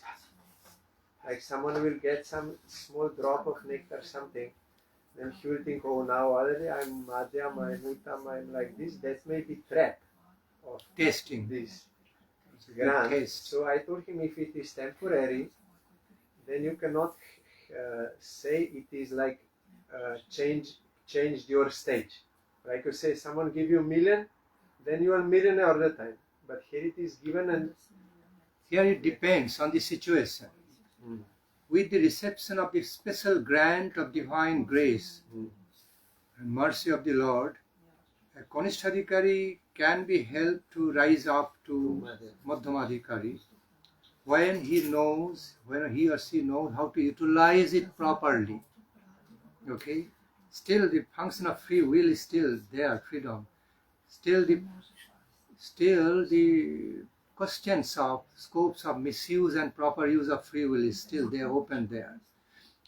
Condition is that if he makes proper use, proper utility of that special grant, what he has already received, special grant of mercy in his life, then he will definitely go up, definitely rise up to Madhyamadhikar level. But in case he doesn't yet know, he received a grant, like somebody received $1 million, but doesn't yet know how to use, how to invest in further business, how to make more profit, and or misuses the same. And the chance of misusing also are there, option in Kanistadikari. Chance of misuse getting reduced, almost nil on the Madhyamadhikar, but on the Kanistadikari level, chance of misuses are also there besides making proper uses. So, if it is so it can happen both ways. It can also happen this way: he received a great wealth, special grant of grace and mercy, big treasure, but not yet completely qualified to make the best use of that, make the best utility of that and go further, go higher up. Then he will still be considered as Kanistadikari. He will still be understood as staying with Kanistadikar, still be understood as Kanistadikari devotee, living on the Kanistadikari level, not yet Madhyamadhikari. Okay, so it depending on the nature of that Kanistadikari devotee on that level, how he is given, but then how he is going to take it and utilize it, also depending on his qualifications, and whether he is in still Kanistadikari devotee or going to be Madhyamadikari or has become Madhyamadikari, both ways. Still Kanishtadikari, I repeat, still Kanishtadikari devotee or going to be soon going to be Madhyamadikari or has become Madhyamadikari with the help of the special grant, depending on the situation and the nature of the qualities of that Kanishtadikari devotee. So he can be with the help of the special grant of the grace, he can be uplifted to Madhyamadikar. He may not be directly uplifted, he may still remain in the Kanishtadikar. Okay, waiting to be utilizing it more and receiving that help more, embracing and cultivating more to become Madhyamadikari. So both ways. Yes, but this cannot be the process of rewarding, this stage. It just, if you are on this path, you go through this path, and if you have capacity, you go up, up and up, sometimes down, but you're still on your path, okay? This depends on your capacity, ability, and everything, but this cannot be like a word that you are now Uttamadikari or Madhyamadikari or some, It can be, in specific cases, it can be a word like this. It can be a direct awards or rewards. One can be directly transformed from Kanishtadikari into Madhyamadikari devotee by the special divine intervention of Lord. So it may be, may not be. Both options are open, depending on Lord's will and the devotees deserving, Kanishtadikari devotees deserving quality, depending on. How he There cannot be, there cannot be any hard and fast rule or cannot be hard and fast ruling out of the definition which way exactly it is. It is open, dynamic. Like on the level of quantum mechanisms. The same quantum, this subatomic level quantum mechanism, sometimes it is seen as particles, sometimes wavelength. Both are true. The part of the same reality. I'm giving some example of the science just to explain it in a simple way. So it can be working both ways. If the Supreme Lord specifically wishes in such a way to uplift, to reward, to that devotee, to bless that devotee with the ready-made upliftment from Kanishtadikar up to onto the Madhyamadikar level or Uttamadikar. He reserves that right to do that. Supreme Lord, the divine couple, they reserve that right to do it. But that may not be always the case. If they don't do so, they are simply just giving you some wealth. It is like that. They are, by causeless grace and mercy, they are giving you some treasure in your hand. Now it's depending on you how you are going to use it and reward yourself and make the upliftment, make the progress. You are not directly, you're not directly transformed or qualified, made qualified by the Lord to become from Kanishtadikar to into Madhyamadikar, Uttamadikar, not that. But while one is in the Kanishtadikari level, neophyte level, some wealth is given by special grant of mercy of the Lord. So it's a big help. Without that help, one would take so many years, so much time to advance towards Madhyamadikar, it could be. But when we receive that kind of help, it comes into big help. It becomes much easier for that Kanishtadikari devotee to go high up, for develop more with the big help of the Lord's gracious grant and mercy. But he has to do that. It's not given, it's not ready-made. It's not any ready-made transformation or rewarding, it's not ready-made transformation from Kanishtadikari into Madhyamadikar or Uttamadikar. Because if Lord wants, he can do that. But in all cases, he doesn't do that. So there are different categories of Lord's granting. There are different categories, different levels of Lord granting of the causeless mercy and grace. In some category, he is directly uplifting them, promoting them to the Madhyamadhika, Uttamadhika. In other categories, he is just helping, not directly intervening to take them up. Helping them with a lot of capitals. You do business and you thrive. Okay? Not that you are made the owner of the big business, multi-billions business immediately. But I give you great capital, great amount of capital. Now you do business and go high up, be a more successful business. It's the same way, similar. That's also big help when Lord gives mercifully out of causeless mercy, out of His compassion. Out of His great compassion, causeless compassion and mercy, the Kanishtarika devotee receives so much qualification, blessed by the Lord, special grant, recognition by the Lord. So that's also big help, big devotional wealth he receives. And he has to capitalize on that, invest properly, capitalize on that, make proper utility, and can be promoting himself more and more, can be making more and more progress, improvement, development. So both ways can be seen. So unless and until some Kanishtarika devotee is made qualified by the special grant of authorization of the causeless mercy of the Lord to be uplifted, promoted to Madhyamadhika, Uttamadhika, even if he received that special grant of mercy in the Kanishtarika level, should be considered still on Kanishtarika level. Waiting to go high up in the process, waiting to be Madhyamadhikari, going to be Madhyamadhikari soon. So it has to be understood in that way, balanced way. But a Kanishtarika devotee, with the reception, with such great blessings, with the reception of such high treasure of the causeless grace of Lord in his life, will no more be considered as general kind of Kanishtarika devotee. No.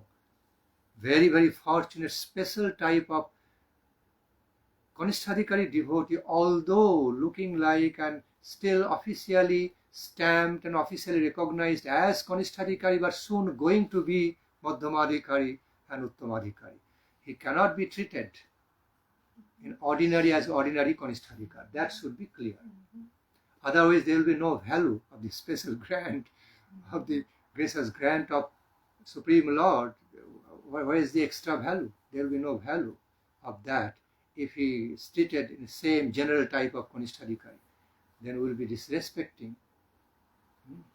the value of the causeless grace of the Lord granted.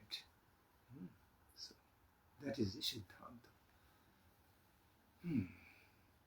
So any more query, or now devotees feel some loving devotion to prasadam? I have one question. How can I know, maybe in the future, I am now Kanishta and then I postane, kako se kaže? Become Madhikari. How that happened? You know? How? How she can recognize? How she to can recognize recognize? that? You know, what feelings or what? I was how you Kanishta, can but recognize? now I Okay. became Madhyam. How I will Okay, know? because I know I became. Now I can. Firstly, I was understanding how that happens. Lot of description is there in Holy Scripture, how to be cultivating the life of Kanishtarikari and then moving up to Madhyamadhikari to be advancing more. So my nature of answer would be very different. But Yes. now I understand. Yes. Sorry. You say again what? Is that how? Now I'm Kanishta. So How I can- when I will become Madhyam, how I will How know? can I now feel? I'm Yes. now I'm You Madhyam. know what is? Now I'm Madhyam. How can I be sure about Yeah. that? Recognize. The external signs, you Yes, know, external how to know signs. that somebody is in Uttamadhikari. Not somebody, me. Okay, How or how how will she I asks understand? Okay. How do I know Yeah. that I am? Okay, on the your planet? question. Yes. Okay, your question has already been answered, actively and passively. directly and indirect, both ways, and already been answered in the Holy Scriptures through the definition of the Madhyamadhikari. In the same verse, your answer is there. Answer is there in the same verse what we are talking about. The symptoms, the signs of the Madhyamadhikari. Ishari tadadhineshu valisheshu dishatsu cha prema maitri kipopeksha jak karoti samudhama. So when you will be having all these signs described in this verse, meant for as the definition of Madhyamadhikari, when you will receive those signs in your life and feel into it, then you will know you have begun Madhyamadhikari level. Okay? So in a natural way. Again, when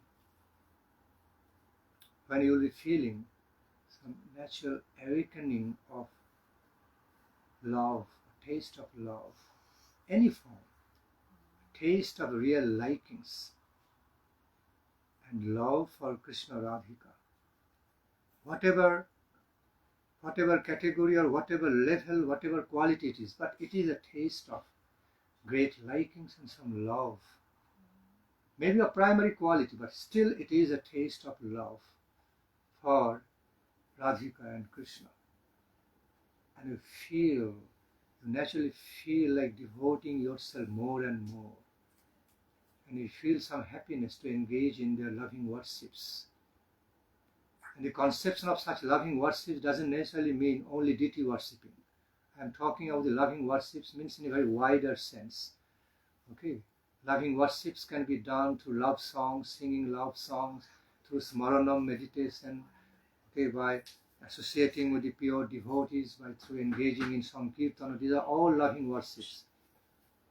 So, anyway, when you start feeling some awakenment of basic, genuine love taste for Krishna Radhika, first sign, Ishari Prema, Tadadhineshu, and to the devotees of Ishvara, to the devotees of the Supreme God, your Lord, you will find feelings of natural feelings of likings towards the devotees of the Lord, thinking,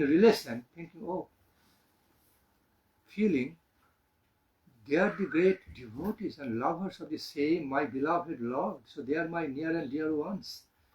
They are my actual family. They are my near and dear loving family, because they love my Lord so much. These devotees actually a great lover of my beloved Lord. They are the devoted lovers of my beloved Lord. So you appreciate a lot. The same beloved Lord who is so beloved to me, I am devotee. They are also devotees to my same sweet Lord, beautiful beloved Lord. So they are my real near and dear families. I also love them. You feel likings, some love for the devotees. Tadadhineshu, balisheshu dishatsucha, prema maitri. So you feel maitri, some loving friendship in relation to those devotees of the Lord. Naturally, they become your near and dear family members, because you are sharing the same common ground of the interest, ecstatic love of Krishna, Radhika. Prema maitri, kripa, ishari tadadhineshu balisheshu. And when you look around the mundane world, look around your mundane society, you see there are many ignorant, innocently ignorant. Many innocently ignorant people, they are not so motivated to be atheist or denying God or disrespecting God, but they don't know anything. They are in kind of, they are under the ignorance. They are under the ignorance and so much heavy mundane conditionings that they don't know much, no awakenment yet in Krishna consciousness to relate to God. But they are not sinfully motivated to deny the existence of God to become atheist out of disrespect. Not like that, but they don't know anything. Very, very much covered with ignorance. Called Bali Sheshu, Aggo, Murkho, Aggo. To them, you will be feeling, one in Madhyamadika will naturally be feeling kripa, will be feeling some kind of compassion, some sort of pity. Okay, it's not hateful pity, or not like looking down upon pity, but it's kind of, pitiful compassion to them, not highly respecting or appreciating them, but a compassion to them. With all well wishes, let them be uplifted, let their eyes be opened up, let their eyes be opened up in Krishna consciousness, let them be awakened in Krishna consciousness, let them be blessed with Krishna consciousness. That well wishes, we feel well wishes for them, called compassion, kripa. And Dishatsucha, the fourth category in the society, who are blatant atheists, who are strongly atheist, and sinfully, or not just atheists, are sinfully atheists, sinfully motivated to disrespect God, disrespect God's entity, okay, and they're so blasphemous and having temperament of strongly disrespecting, hating about Supreme God, strongly denying the existence of Supreme God, and doesn't want to, rather challenging, having challenging temperament, evil, blasphemous tendency or blasphemous temperament, okay, to be blaming God and all. They are called Dishatsucha. They must be ignored. If the devotee is qualified and strong enough, must be rectifying them, must be purifying them, applying some power of his ability, or purifying them and wake them up in God consciousness, create some respect for God in them. If cannot do that, is not able to do that, must be ignoring. Pratikulya vivarjanam, that is the principle, must be rejecting their association, strongly ignoring and rejecting their association. These four are the symptoms, signs of the devotees of Madhyamadikar. So when one can see these four signs in one's life, can know I am in Madhyamadikar. This is not only, again, this what I define, this what I explained, is a partial explanation about the definition of recognizing, okay, recognizing about myself or others who is Madhyamadikar, when I am or he is in Madhyamadikar or not. Partial definition. There are other signs also. It is described in Sri Chaitanya Charitamrita. Shastra Jukte Shunipum Dhira Shraddhavan Madhyamadikari Tiho Janiho Pradhan. Another criteria. This is one group of the signs to recognize who is in Madhyamadikar, who is not. One group of signs of the qualities. Other group of the signs are that the devotee of the Madhyamadikar level is commonly, generally well versed in through the holy scriptures. In other words, the Madhyamadikar devotee actually becomes a great paragon of the knowledge of the Siddhanta, as propounded by, established by, presented by the holy scriptures. And holy scriptures means it contains God's, Supreme God's instructions, devotees' instructions, both, not just one way. So when we speak of the holy scripture, it means it's a combination of, consisting of Supreme Lord's and his realized devotees' instructions and guidelines through the verses, both. And some part situational descriptions, educative. That is that's the character of the Holy Scripture. So Shastra Jukte Shunipun, one who is Sunipun, one who is very expert, one who has got great command over the world of the Shastric knowledge.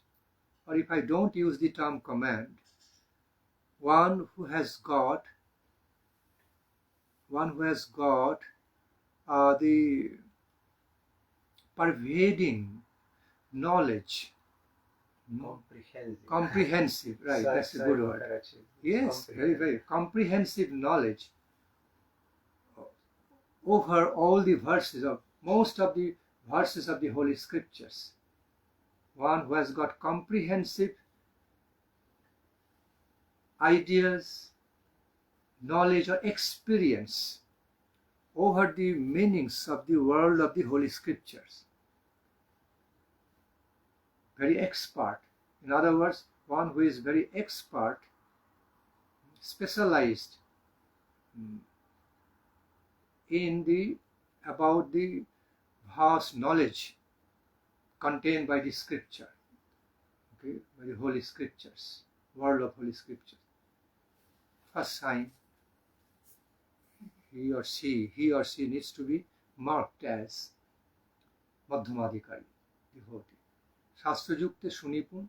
The next point, Drira Shraddhavan. This is even more important, vitally important. Drira Shraddhavan is firmly devoted, firmly situated in devotion to Krishna, Radha Krishna. In other words, Dhira Shraddhavan means devoted with firm faith, having some feelings of devotion, adherence, devotion with firm faith. Dhira Shraddhavan.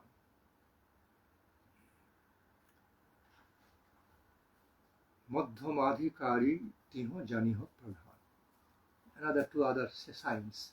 See, I repeat, one is that one who has got vast, comprehensive knowledge over the holy world of Holy Scriptures, scriptural presentations, and at the same time, unlike Kanishtadikari devotee, he is more firmly situated in the life of Krishna consciousness, in the life of devotional service to the Lord.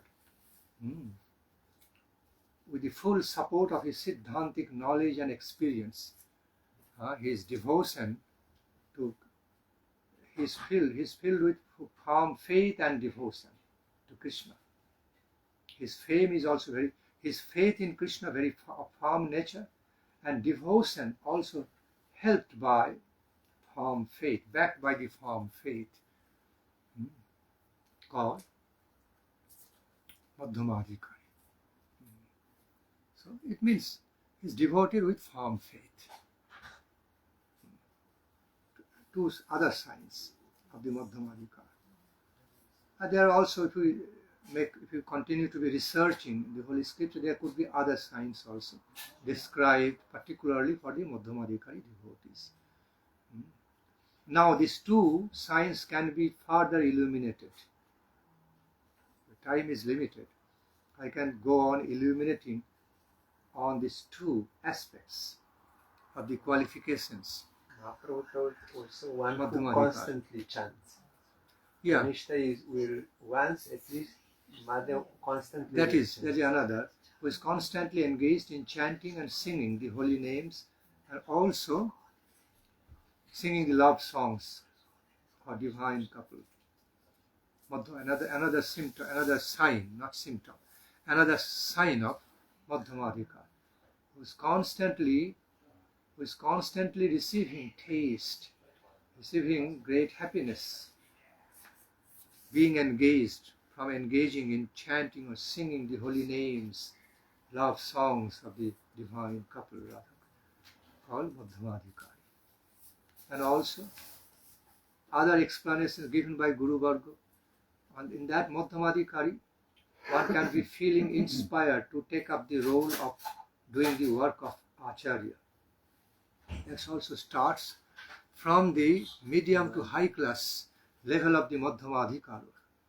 That he or she naturally feels some strong, very remarkable, very strong and very vivid inspiration to be propagating Krishna consciousness, to be sharing the great wealth of Krishna consciousness with others for the benefits of others.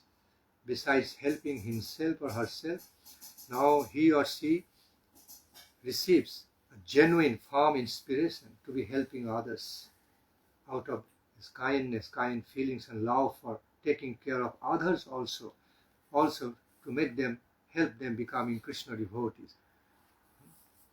Another sign of the Madhyamadikara. So, very much, he loves very much Sankirtan in that Madhyamadikari level, dedicated way. Sankirtana doesn't necessarily mean only chanting and singing with Kolkata. It is a part of the aspect of Sankirtana. When I mean Sankirtana, it's a full-fledged program of rendering loving service to the divine couple through chanting, singing, by doing, engaging our body, mind, spirit, everything in the loving service to divine couple is actually the full-fledged definition of the Sankirtana. A full-fledged loving service also involved in that,